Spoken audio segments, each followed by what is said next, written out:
இது ஷாம் வானொலி, ஷாம் எஃப்எம். இது நம் வானொலி, நமக்கான வானொலி. திருவண்ணாமலையிலிருந்து ஷாம் எஃப்எம்.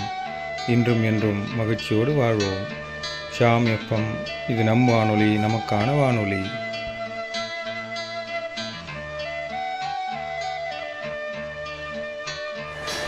வணக்கம். ஷாம் எஃப்எம் நேயர்களுக்கு என் அன்பு வணக்கம். நான் உங்கள் புவனா வெங்கட் பேசுகிறேன். என்றும் இனியவை நிகழ்ச்சியில் இன்றைக்கி உங்கள் எல்லாரையும் மறுபடி சந்திக்கிறதுல ரொம்ப ரொம்ப ரொம்ப மகிழ்ச்சி. சரி, இன்றைக்கி நிகழ்ச்சியோட ஸ்பெஷாலிட்டி என்ன? யாருக்காக இந்த நிகழ்ச்சி?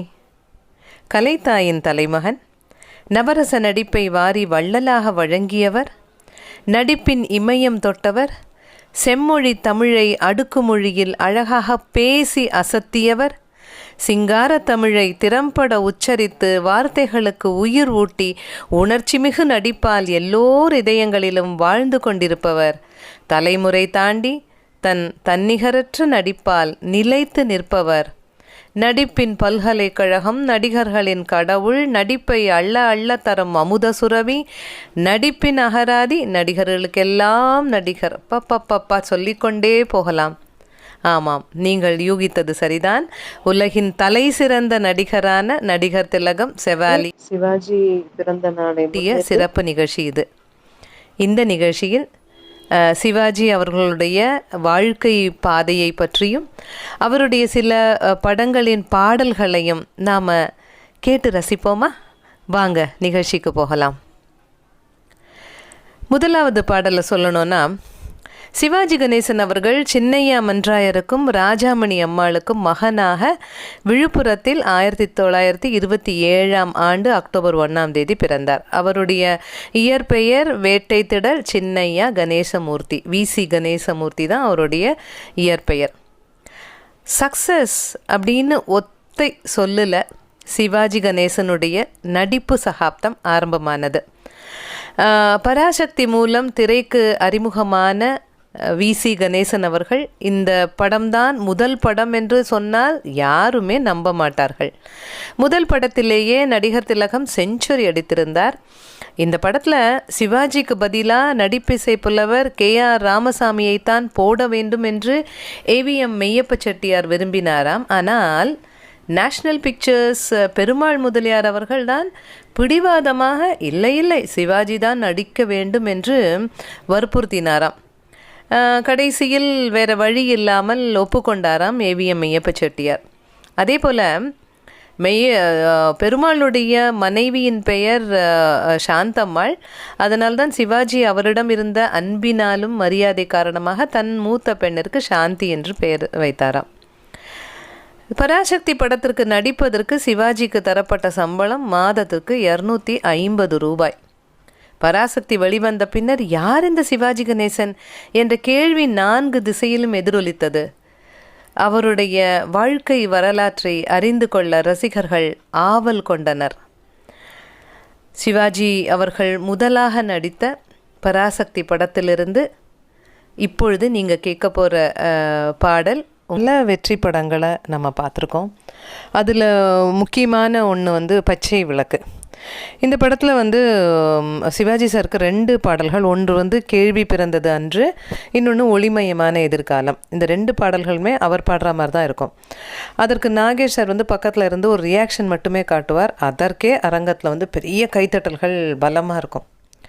சிவாஜி சார் ஒரு மத்தியம வகுப்பின் மனிதனாக, குடும்பத்தின் பாரம் தாங்கியாக, பிரெட் வின்னராக, அளவான மகிழ்ச்சியும் எப்போதும் அயற்சியும், முடிவெடுக்க முடியாத இயலாமையின் தவிப்பையும் பல இடங்களில் சிவாஜி வெளிப்படுத்திய விதம் அற்புதமானது. SV Ranga Rao, SS Rajendran, MR Radha என்ற 3 நடிப்பு அசுரர்கள் இந்த படத்தில் இருப்பதை அநாயசமாக கையாண்டிருப்பார் சிவாஜி சார். நடிப்பில் பயில விரும்புவோருக்கு இந்த மூவருக்கும் சிவாஜி சாருக்கும் இடையிலான காம்பினேஷன் காட்சிகள் எல்லாம் அவர் எப்படி நடிக்கிறார் என்பதை தெரிந்து கொண்டாலே அந்த நடிப்பின் கடினங்களை உணர முடியும். அழகான உணர்வுகளின் கூட்டுத்தொகையாக பச்சை விளக்கு, மனித மதிப்பீடுகளின் பூக்கூடை. இன்றைய நவ வாழ்வு நமக்கு விதித்திருக்கும் பல கண்காணா சங்கிலிகளை முற்றிலுமாக இல்லாமல் முன் பழைய சொர்க்க காலம் இந்த படத்தின் இயங்குகளம். வண்ணமயமான அத்தனையும் ஒரு புறம் ரசித்து கொண்டே விரும்பிக் கொண்டே பற்றி கொண்டே இன்னொரு புறம் முன்னர் பழைய மனிதர்களின் கருப்பு வெள்ளை சினிமாக்களை ஏக்கமாக்க பார்ப்பதும் நிகழ்கிறது தானே. இப்போது ஒளிமயமான எதிர்காலம், இன்னைக்கு இந்த காலகட்டத்தில் அனைவரும் எதிர்பார்க்கக்கூடிய ஒரு விஷயம், அதை கொண்ட பாடலாக வரும் அடுத்த பாடல் நம்ம கேட்க இருப்பது.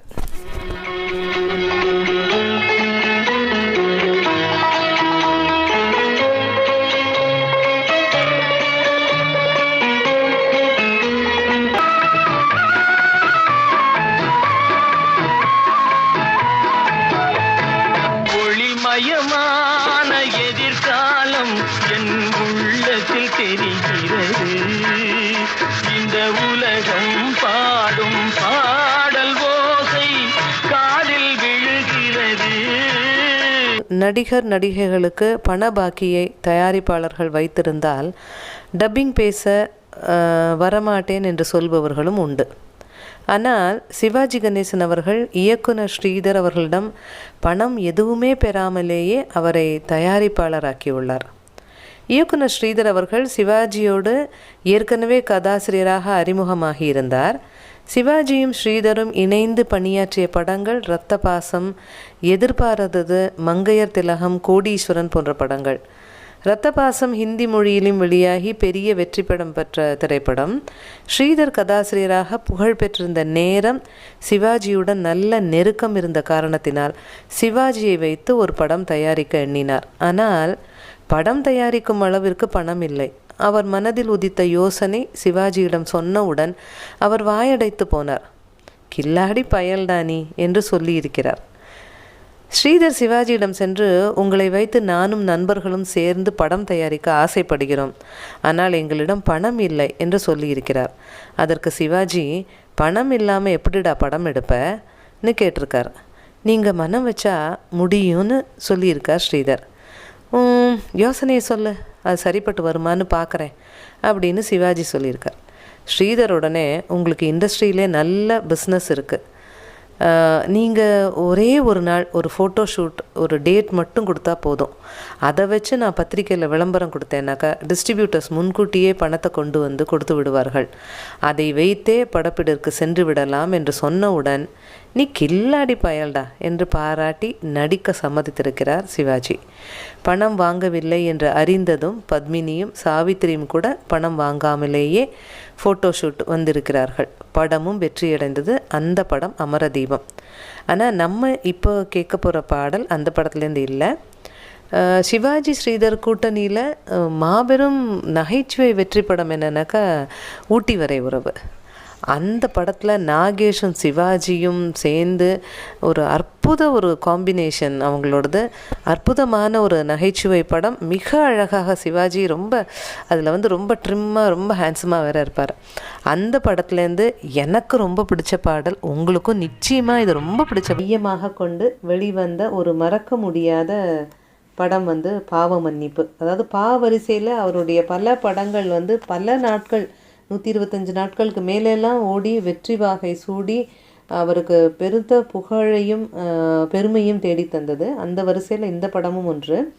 சிவாஜி அவர்கள் கழுத்தில் ஒரு தாயத்து, தலையில் ஒரு தொப்பி, இஸ்லாமியருக்கே உரிய ஜிப்பா, அது அனைத்தையும் மிக கச்சிதமாக இந்த படத்தில் அவருக்கு பொருந்திருக்கும். கையில் ஒரு டேப்புடன் அவர் எல்லோரும் கொண்டாடுவோம் அப்படிங்கிற பாடல் காட்சியில் முதல்ல திரையில் தோன்றுவார். டிஎம்எஸ் நாகூர் ஹனீஃபா குரலில் பாடல் ஒலிக்கும். காலத்தால் அழியாத கண்ணதாசன் வரிகள் நடிகர் திலகத்தின் முக பாவங்களில் அமரத்துவம் பெறும்.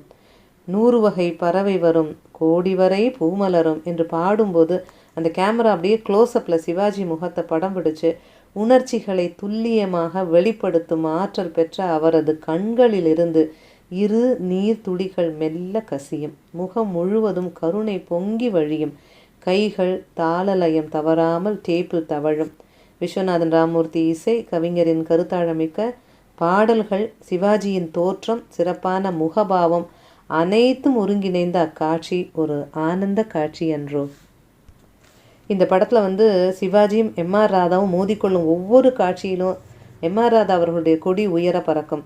அவர்கள் இருவரும் சந்தித்து கொள்ளும் காட்சிகள் அனைத்தும் மனம் லயித்து ரசிக்கக்கூடவே.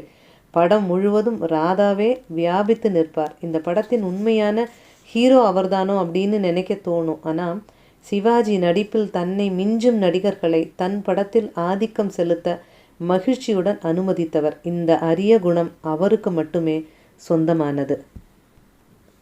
உலகமே கொண்டாடும் அந்த உன்னத நடிகனின் எல்லோரும் கொண்டாடுவோம் பாடல்களை நாமும் கேட்டு கொண்டாடுவோமா?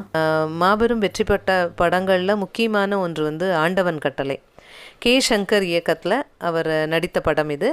அதில் வந்து முக்கியமாக ஆறு மனமே ஆறு, அந்த ஆண்டவன் கட்டளை ஆறு என்ற ஒரு கண்ணதாசனுடைய பாடல் வரும். முருகனின் அறுபடை வீடுகளில் படமாக்கப்பட்ட இந்த பாடல், அந்த பாடல் காட்சியில் நடிப்பதற்காக சிவாஜி கணேசன் சிகரெட் உட்பட எந்த பழக்கமும் இல்லாமல் விரதம் இருந்தாராம். ஒரு வாரம் இந்த படத்துல எல்லாம், அதாவது அந்த அறுபடை வீடுகள்லையும் படப்பிடிப்பு நடந்திருக்கிறது. சிவாஜி செருப்பு இல்லாமல் கடும் வெயிலில் நடந்திருக்கிறார். இந்த பாடல் வந்து எம்ஜிஆர் அவர்களுக்கு ரொம்ப பிடித்த பாடலாம். தினமும் ஒரு முறையாவது இந்த பாடலை கேட்டால் அவருக்கு மன நிம்மதியும் அமைதியும் கிடைக்கும் என்று குறிப்பிட்டிருக்கிறார். பாடல் வந்து கவிஞர் எழுதி எம்எஸ்வி அவர்கள் இசையமைத்து டிஎம்எஸ் அவர்கள் பாடி, அந்த எல்லாத்துக்கும் சேர்த்து பாவத்தோட உணர்ச்சி பூர்வமாக தன்னுடைய நடையாலும் நடித்து சிவாஜி வந்து வெளிப்படுத்திய விதம் வந்து ஒரு பெரிய சிறப்புன்னு தான் சொல்லணும். இந்த பாடல் மிகவும் தெய்வாம்சம் நிறைந்த பாடலாகத்தான் தெரிகிறது. அப்படி ஒரு தன்மையுடைய அந்த பாடலை அடுத்ததாக நாம் கேட்போமா? சிவாஜி கணேசன் அவர்களின் சிறப்பு பதிவின் 2ஆம் பாகத்தில் உங்கள் அனைவரையும் மீண்டும் சந்திப்பதில் மட்டற்ற மகிழ்ச்சி. இந்த நிகழ்ச்சியில் உங்களோடு இணைந்திருப்பது புவனா வெங்கட். வாங்க நிகழ்ச்சிக்கு போகலாம். கருப்பு வெள்ளை காலகட்டம் முதல் கலர் சினிமா வரை நடித்த அனைத்து படங்களிலும் காட்சிகளிலும் ஃப்ரேம்களிலும் தன்னை தனது தனித்துவமான உடல் மொழிகளால் வசன உச்சரிப்பால் நிலைநிறுத்தி கொண்ட ஒரு மாபெரும் கலைஞனை பற்றிய பதிவின் தொடர்ச்சிதான் இன்று. கம்பீர தோற்றம், கண்ணிய தோரணை, கர்வம் கொண்ட கூரிய பார்வை, இவற்றின் அடையாளம் சிவாஜி கணேசன் என்ற 7 எழுத்துக்கள். விசி கணேசன் என்ற துடிப்பான இளைஞன் தனது நடிப்பாற்றலின் திறனால் உலகமெங்கு வியாபித்திருக்கும் தமிழர்களின் மனங்களில் செதுக்கிய எழுத்துக்கள். அவர் நடித்த சில பாடல்களை உங்களோடு பகிர்ந்து கொண்டிருக்கும் வேளையில், முதலாவதாக, இசையின் வலிமையை என்னவென்று அந்த இறைவனுக்கு தெரியும் என்பார்கள். இசை கேட்டால் புவி அசைந்தாடும். இசைக்கு மயங்காதோர் இங்கே யார்? தவப்புதல்வன் திரைப்படத்தில் நடிகர் திலகம் சிவாஜி கணேசன் அவர்களின் நிதர்சனமான நடிப்பில், உணர்ச்சி மிகு காட்சி அமைப்பில் தீபங்களை தன் பாட்டு வரிகளால் ஒளி தர வைத்திடும் வண்ணம் ஐயனின் அழகுமிகு நடிப்பில் மயங்காதோர் யாரும் இருக்க மாட்டார்கள். இசையும் கவிதையும் பொருளை உணர்ந்து நடமாடுகின்றன. அமுத தமிழை அள்ளி வழங்க கண்ணதாசனும் இனிய இசையை மெருகேற்றி தர விஸ்வநாதனும், இவர் தம் உழைப்பை உள்வாங்கி தன் குரலால் பாவங்களை காட்டி உயிரோட்டம் தருகின்ற டிஎம்எஸ் ஐயா அவர்களும் தமிழ்த்திரை வரலாற்றின் பொன்னேடு. இசை கேட்டால் புவி அசைந்தாடும். விலாஸ்கானி தோடி என்ற ஹிந்துஸ்தானில் ராகத்தில் அமைந்ததாக சில குறிப்புகள் உள்ளன. டான்சேன் இறந்த சோகம் தாழாமல் அவரின் மகன் விலாஸ்கான் புதிதாக இயற்றிய இந்த ராகத்தை இசைத்தார் என்றும் சொல்லப்படுகிறது. அப்போது இறந்த டான்சேனின் கரம் உயர்ந்து அவரை பாராட்டியது என்ற கதையும் உண்டு. அந்த பாடல் அற்புதமான பாடல். இசை கேட்டால் புவி அசைந்தாடும். வாங்க கேட்போமா? 1959 வெளிவந்த திரைப்படங்களில் வீரம் செறிந்த கட்டபொம்மனாக வாழ்ந்து காட்டிய வீரபாண்டிய கட்டபொம்மன் போலவே, ஊனமுற்ற ஒரு கிராமத்து அப்பாவி இளைஞனாக கலையுலக பார்வையாளர்களை கண்கலங்க செய்த பாகப்பிரிவினை படமும் தனி சிறப்பு கொண்டது. அந்த வருஷம் சிவாஜிக்கு 2 வெள்ளி விழா படங்கள். ஒன்று வீரபாண்டிய கட்டபொம்மன், 2வது பாகப்பிரிவினை. அதாவது ஒரு சூப்பர் ஹீரோவாக கதாநாயகனாக வெற்றி வலம் வந்த சிவாஜி மிகுந்த துணிச்சலோடு இந்த படத்தில் ஒரு கையும் காலும் ஊனமுற்றவராய், ஒரு மேக்கப்பே இல்லாத, ஒப்பனை பூச்சி இல்லாத ஒரு கிராமத்து விவசாய குடும்பத்து எண்ணெய் வடியும் முகம் கொண்ட எந்த பொண்ணும் விரும்பி மணக்க துணியாத இளைஞனின் தோற்றத்தில் பாகப்பிரிவினை படத்தில் ஒரு புதிய பரிமாணங்களை வடித்து காட்டினார்னு தான் சொல்லணும். அவர் சொன்ன விஷயம் என்னன்னாக்கா, எனக்கு பொதுவாக ஒரு குறிப்பிட்ட பாத்திரத்தின் மீது விருப்போ வெறுப்போ இருப்பதில்லை. என்னுடைய தொழில் நடிப்பது. அதனால் எந்த பாத்திரத்தில் என்னை நடிக்க அழைத்தாலும் அதை மறக்காமல் ஏற்று நடிப்பதை நான் என் கடமையாக்கி கொண்டேன் என்று ஒரு முறை நடிகர் திலகம் சொன்னார். பாக பிரிவினை படத்தில் அவர் ஏற்று நடித்த அந்த பாத்திரத்தை ஒரு முன்னணி கதாநாயகர்கள் யாருமே ஏற்று நடிப்பார்களா என்பது கொஞ்சம் சந்தேகத்துக்குரிய விஷயம்தான். அந்த படம் முக்கியமாக சகோதரர்கள் பாலையாவும் சுப்பையாவும் உள்ளத்தளவில் தவிக்கும் தவிப்பாக இருக்கட்டும், தம்பி நம்பியாரிடம் சிவாஜி மன்றாடும் உருக்கமாக இருக்கட்டும், பட்டுக்கோட்டை கண்ணதாசன் அவளுடைய அர்த்தம் செறிந்த பாடல்களாக இருக்கட்டும், இதயமுள்ள ஒவ்வொருவரையும் கலங்கி கண்ணீர் விட செய்யும். நம்பியார் சிவாஜி சம்பந்தப்பட்ட ஒவ்வொரு காட்சியும் பாசம் பொங்கி ததும்பி வெளிப்படுவதையும், ஊனமுற்ற கணவனுக்கு உறுதுணையாக நிற்கும் சரோஜா தேவி தோன்றும் காட்சிகளும் பாராட்டியே ஆக வேண்டும். பாகப்பிரிவினின் மிகப்பெரிய பலம் விஸ்வநாதன் ராமூர்த்திய இசை, அருமையான பாடல்கள். அந்த படத்திலிருந்து ஒரு அற்புதமான பாடல் தாழையாம் பூ முடித்து கேட்போம்.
ஒரு நடிகருக்கு ஒரே ஆண்டில் அடுத்தடுத்து சிறந்த படங்கள் வெளிவந்து புகழை தருவதற்கான வாய்ப்பு வந்து எளிதில் அமைவதில்லை. ஆனால் நடிகர் திலகத்தின் ஆகச்சிறந்த படங்களாக இன்று வரை பாராட்டப்படும் பாவ மன்னிப்பு, பாசமலர், பாலும் பழமும், கப்பலோட்டிய தமிழன் இவை 4ம் அடுத்தடுத்து 1961 திரைக்கு வந்து அழியாத புகழை பெற்றது. அதுலேயும் பாலும் பழம் வந்து 125 நாட்களுக்கு மேலே ஓடி வசூலை வாரி குவித்தது.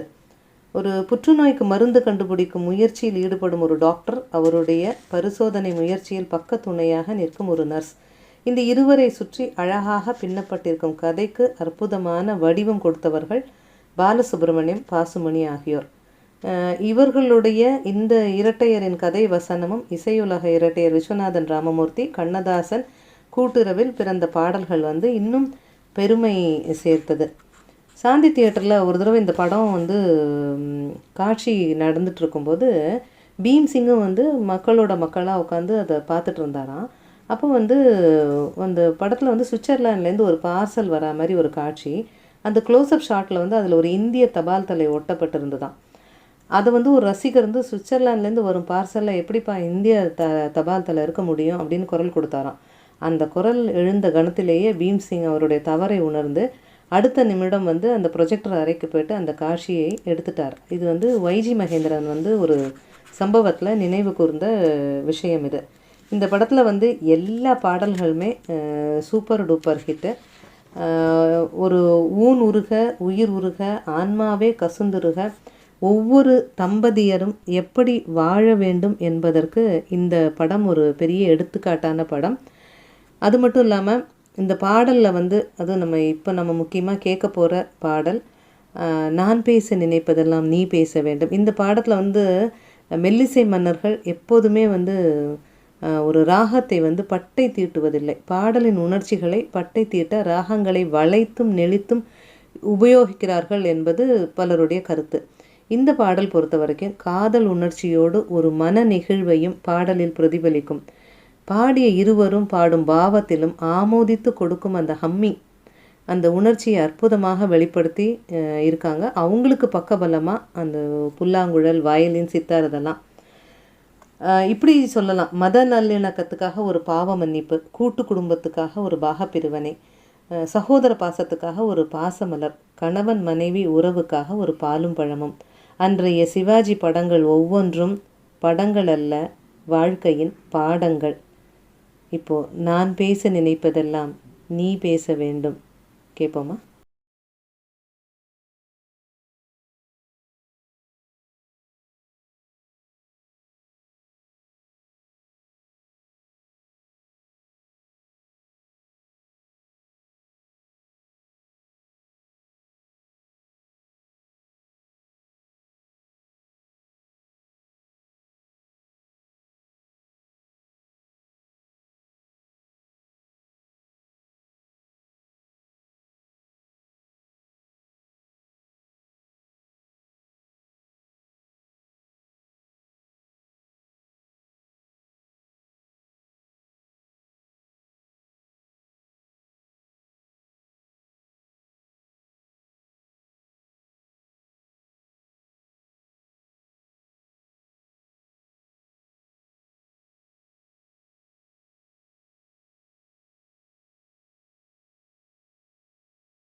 சிவாஜி சார்கிட்டேருந்து எம்எஸ்விக்கு ஒரு ஃபோன். கலைஞர்களுக்கு நடுவே ஒரு போட்டி, கிண்டல், விளையாட்டு இதெல்லாம் சகஜம்தான். சிவாஜி சார் ரொம்ப சீண்டலான குரலில், உன்னை மெல்லிசை மன்னன்னு எல்லாரும் சொல்கிறாங்களே, மியூசிக்கில் அத்தனை பெரிய ஆளா நீ? ஹாலிவுட்டில் கிளிஃப் ரிச்சர்ட்னு ஒரு பாடகர், நீ கேள்விப்பட்டிருக்க மாட்ட அப்படின்னு சிவாஜி சொல்ல, இப்போ அவனுக்கு என்ன அப்படின்னு எம்எஸ்வி கேட்டாராம். அவன் ஸ்லோ பேஸில் ஒரு மெலடி பாடியிருக்கான். என்ன பிரமாதமாக இருக்கான் தெரியுமா? அதை மாதிரி ஒரு பாட்டு ஒன்றால் டியூன் போட முடியுமா அப்படின்னு சவால் விட்டாராம் சிவாஜி கணேசன். அப்படி ஒரு பாட்டு போட்டுட்டா அதுக்கேற்ற மாதிரி உங்களால் நடிக்க முடியுமா அப்படின்னு கேட்டாராம் எம்எஸ்வி.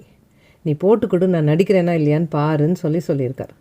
உடனே ஹார்மோனிச்சை வச்சு கொண்டு அடுத்து அரை மணி நேரத்தில் ஒரு டியூனை போட்டாராம் எம்எஸ்வி. அதற்கு முன்பாகவே கவிஞருக்கு ஃபோன் பண்ணி விஷயத்தை சொல்லி ஒரு டியூன் ரெடி ஆனதும் அதை டெலிஃபோன்லேயே போட்டு காட்டி அதற்கேற்றபடியாக ஒரு மென்மையான பாடலை எழுதும்படி சொல்லியிருக்கார். நேராக புறப்பட்டு போய் கண்ணதாசன் சார் வீட்டுக்கு போய் அவர் தயாராக எழுதி வச்சுருந்த பாட்டை வாங்கி கொண்டு வந்தாராம் எம்எஸ்வி. எங்கே தெரியுமா போனார்? டிஎம்எஸ் ஐயா வீட்டுக்கு. அவரிடம் விஷயத்தை விளக்கி சொன்னதுமே, நான் இப்போது ஹை பிச்சில் பாட்டுகள் பாடி அவை எல்லாமே பெரிய ஹிட் ஆகிட்டுருக்கு, இந்த சந்தர்ப்பத்தில் என்ன போய் ஒரு மென்மையான டியூனுக்கு பாட சொல்கிறீங்களே அப்படின்னு கேட்டாராம் டிஎம்எஸ். இது ஒரு சவால். சிவாஜி எனக்கு மட்டும் விட்ட சவால் இல்லை, விஸ்வநாதன், கண்ணதாசன், டிஎம் சௌந்தரராஜன் என 3 பேருக்குமான சேர்த்து விட்டு இருக்கும் சவால். இதற்கு நாம் சரியான பதில் சொல்லணும் அப்படின்னு சொல்லி டிஎம்எஸ் பாட சம்மதிச்சு மறுநாளே டிஎம்எஸ் சார் பாடி அதை ஒலிப்பதிவு செஞ்சு அந்த பாட்டை கொண்டு போய் அப்படியே சிவாஜி கிட்ட கொடுத்தாராம். அப்போது சிவாஜி சார் டைரக்டர் பீம்சிங்கோட சாந்தி படத்தில் நடிச்சுட்டு இருக்கும்போது அந்த சமயத்தில் தான் இந்த சவால் சம்பவம் நடந்தது. அப்போ ஒரு நாள் காலை டைரக்டர் சிவாஜிக்கு ஃபோன் செஞ்சபோது, இன்றைக்கி ஷூட்டிங் வேணாம், பாட்டுக்கான ஷூட்டிங்கை ஒரு நாள் தள்ளி போடுங்க அப்படின்னு சிவாஜி சொன்னாராம். டைரக்டருக்கு லேசான அதிர்ச்சி. சிவாஜிக்கு ஒரு வேளை உடல் ஏதாவது சௌகரியம் இல்லையா அப்படின்னு நினச்சிட்டு இருந்தாராம். மறுநாள் ஃபோன் செய்த போதும் இன்றைக்கும் ஷூட்டிங் வேணாம் அப்படின்னு அவர் சொல்ல பீம்சிங் டென்ஷன் ஆகிட்டாராம். யாராவது ஏதாவது தப்பாக சிவாஜிகிட்ட பேசியிருப்பாங்களா? ஆனால் அதுக்கெல்லாம் கோபமோ அது மாதிரியெல்லாம் கோபம் அவருக்கு வர ஆள் இல்லையே அப்படின்னு அவர் யோசிக்கும்போது, இதை இப்படியே விட்டால் வேண்டாத பின்விளைவுகள் ஏற்பட்டு பெரிய சிக்கல் வரலாம்னு நேராக கிளம்பி சிவாஜி வீட்டுக்கு போனாராம். என்ன சார், உடம்பு எதுவும் சரியில்லையா? வேறு ஏதாவது பிரச்சனையா? ஏன் ஷூட்டிங்கை தள்ளி வைக்க சொல்கிறீங்க? ஏதாவது இருந்தால் என்கிட்ட சொல்லுங்கன்னு நான் சரி பண்ணுறேன்னு சொன்னாராம் பீம்சிங். சிவாஜி சார் ஆழ்ந்த மௌனத்துக்கு பின் ஷூட்டிங்கை தள்ளி வைக்க சொன்னதுக்கான காரணம் என்னென்னா, தமாஷாக எம்எஸ்விடம் ஒரு ஸ்லோ பேஸில் டியூன் போட சொன்னேன், ரொம்ப பிரமாதமாக டியூன் போட்டிருக்காரு, கவிஞரோ அதுக்கேற்ற மாதிரி பிச்சு உதறியிருக்காரு. எல்லாத்துக்கும் மேலே டிஎம்எஸ் அப்பப்பா எப்படி பாடியிருக்கார் தெரியுமா? இதெல்லாம் மேட்ச் பண்ணுற மாதிரி நான் நடிக்க வேணாமா? அதை பற்றி தான் 2 நாளாக நான் யோசிச்சுட்ருக்கேன்னு சொல்லிவிட்டு அந்த பாட்டுக்கு ஒரு கார்டன் செட்டு போடுனாராம். கையில் ஒரு சிகரெட், அவ்வளோதான், மீதியை நான் பார்த்துக்கிறேன்னாராம். அடுத்த சில தினங்களில் சிவாஜி சாரோட விருப்பப்படி அந்த பாட்டு படமாக்கப்பட்டது. சிவாஜியின் நடிப்பை பார்த்து பிரமித்த எம்எஸ்வி நேராக சிவாஜியின் வீட்டுக்கு போய் அவரை கட்டி தழுவி பாராட்டி ஆனந்த கண்ணீர் வடித்தாராம். அந்த பாட்டு எது என இப்போ உங்களுக்கு நினைவு வந்திருக்குன்னு நினைக்கிறேன். யாரன் தமிழுக்கு தந்த திரைக்காவியம் முதல் மரியாதை. ஒவ்வொரு சிவாஜி ரசிகரும் உண்மையில் பாரதி ராஜாவுக்கு கடன்பட்டவர்கள். ஏனென்றால் ஒரு காலகட்டத்தில் சிவாஜியிடம் மிகை நடிப்பு உள்ளதாக ஒரு விமர்சனம் இருந்தது. பாரதி ராஜாவின் இந்த முதல் மரியாதை படம் அந்த விமர்சனத்துக்கு ஒரு முற்றுப்புள்ளி வைத்தது. இந்த படத்தில் வழக்கமான சிவாஜியை நம்மால் பார்க்க முடியாது. அது மட்டும் இல்லாமல் இப்படி போ, இங்கே நில்லு, திரும்பி பாரு, நடந்து போ அப்படின்னு சொல்லுவான். நம்மை வைத்து இவன் என்ன செய்கிறான் என்று படப்பிடிப்பின் போது எனக்கு புரியலை. அப்புறமா படத்தை முழுவதாக பார்த்த பின்புதான் நான் வியந்து போனேன் என்று நடிகர் திலகம் ஒரு முறை குறிப்பிட்டிருந்தார். சிவாஜி ஒரு மிகப்பெரிய ஷாப்பிங் மால் போன்றவர். யாருக்கு என்ன தேவையோ அதை அவரிடமிருந்து பெற்றுக்கொள்ள முடியும். பாரதி ராஜா முதல் மரியாதை மலைச்சாமி என்ற கதாபாத்திரத்துக்கு என்ன தேவையோ அதை சிவாஜியிடமிருந்து எடுத்துக்கொண்டார், அவ்வளவுதான். முதல் மரியாதை, தேவர் மகன், படையப்பா போன்ற படங்கள் மிகவும் யதார்த்தமான ஒரு சிவாஜியை நாம் பார்க்க முடிந்தது. அது மட்டும் இல்லாமல் ஒரு வேட்டி, ஒரு சட்டை, தோளில் ஒரு துண்டு. படம் முழுவதும் சிவாஜி இந்த உடை அலங்காரத்துடன் தோற்றம் தருகிறார். தன் மனைவியின் வசைமொழியில் மனம் வாடி தவிக்கும் குடும்ப தலைவராக, விவசாய கூலிகளிடம் பேசியும் பாடியும் ஊமை காயங்களுக்கு மருந்து போடும் ஊர் பெரிய மனிதராக, பரிசலோட்டி பிழைக்கும் சின்ன ஜாதி பெண் குயிலியிடம் அந்தரங்கமாக அன்பு வைக்கும் ஒரு பிளேட்டோனிக் காதல் வயப்பட்டவராக நடிகர் திலகம் ஒவ்வொரு காட்சியிலும் இயல்பாக வாழ்ந்து காட்டியிருக்கிறார் என்றுதான் சொல்ல வேண்டும். வைரமுத்துவின் வரிகளில் பூங்காற்று திரும்புமா என்ற அந்த பாடல் நம் மனதில் உள்ள ஒரு பூங்காற்றை திரும்ப நமக்கு கொண்டு வந்து காமிக்க வைக்கும் வரிகள். அது மட்டும் இல்லாமல் சிவாஜி கணேசன் பராசக்தியில் தொடங்கி பூப்பறிக்க வருகிறோம் வரை 47 ஆண்டுகள் அவரது நடிப்புலக சாம்ராஜ்யத்தை நடத்தினார். சிவாஜியை பற்றி எதை எழுதுவது, எதை விடுவது? இமயமலையின் எந்த மூலையை புகழ்ந்தால் நியாயமாக இருக்கும்? கடலிலே எந்த பகுதி ஆழமான பகுதி? சிவாஜி ஒரு மலை, ஒரு கடல்.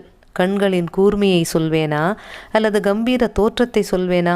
9 பாவத்தை 90 வகையாக காட்டும் உன்னத நடிப்பை சொல்வேனா? அவரை போல இதுவரை ஒருவர் பிறந்ததில்லை, இனி பிறப்பார் என்பதற்கும் உறுதி இல்லை என்று கவியரசன் கண்ணதாசனின் வரிகளை இப்பொழுது துணைக்கு அழைத்து கொண்டு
இவ்வளவு நேரம் மிக இனிமையான பாடல்கள், ரொம்ப அருமையான பாடல்கள். இந்த 1 மணி நேரத்தில் இவ்வளவு பாடல்கள் தான் நம்மளால் கொடுக்க முடிஞ்சது, உங்களால் கேட்க முடிஞ்சது. ஸ்பெஷல் இன்றைக்கி உங்கள் எல்லாருக்கும் ரொம்ப பிடிச்சிருக்கும்னு நினைக்கிறேன். மீண்டும் அடுத்த வாரம் ஒரு நல்லதொரு தீமில் நான் உங்களை சந்திக்கிறேன். ஒரு சின்ன க்ளூ கொடுக்கலாம். பெண்ணை வர்ணிப்பதற்கு கவிஞர்கள் உபயோகப்படுத்தும் வார்த்தை இது என்னவா இருக்கும்? யோசிச்சுட்டே இருங்க. அடுத்த வாரம் இதே நேரம் இதே நிகழ்ச்சியில் சந்திப்போம். அதுவரை நன்றி, வணக்கம்.